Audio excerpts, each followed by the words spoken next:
Hello guys, আমি রঙ্গমঞ্চে মিথ্যা কথা বলে খাওয়া দাওয়া করতে যাচ্ছি রেস্টুরেন্টে। মা আর বাবা বলছে কোথায় যাচ্ছি এবং কখন আসবে। আমি বলছি রঙ্গমঞ্চে যাচ্ছি, যাওয়ার আগে তোমরা কেউ খাওয়া দাওয়া করতে, তোমাদের জন্য কিছু নিয়ে আসবো। মা বলছে তাড়াতাড়ি যাতে বাড়ি আসা হয়, কিন্তু আমি যাচ্ছি বন্ধুদের সাথে দেখা করতে, কিন্তু মিথ্যা কথা তো বলতে হবে, কোথায় যাচ্ছি না যাচ্ছি। তা কে কে থাকছি, কে কে রয়েছি তাদের সবার সাথে আলাপ করাবো। চলো, এটা আমার ফার্স্ট ব্লগ বলতে পারো। আমার দুটো সেলিব্রিটি বন্ধুদের সাথে তোমাদের আলাপ করাবো। এই যে একটু আলাপ, একটু ডাব বললে। আমার নাম শুভজিৎ এক মল্লিক। কথায় কালুয়া, এক কথায় কালুয়া। হালকা করে। তোমার নাম? My name is Anish.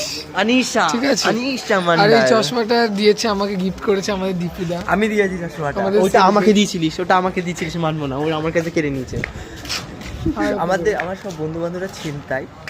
ওর কাছে চিন্তাই ওর কাছে জিনিসপত্র নিয়ে আমরা ইউজ করি প্রথমত, আর ওকে রিটার্ন করি না। না করি, এরকম অসভ্য না, হালকা করে এত অসভ্য না। না আমি করি না, ওর জিনিস আমি বেশিরভাগই খেয়ে নিয়েছি, না নষ্ট করে দিয়েছি। হালকা করে 100 টাকাটাও খেয়েছি। আমার একটা হারাভাইতে বন্ধু আছে, এই যে এটা এ হচ্ছে হারাভাইতে।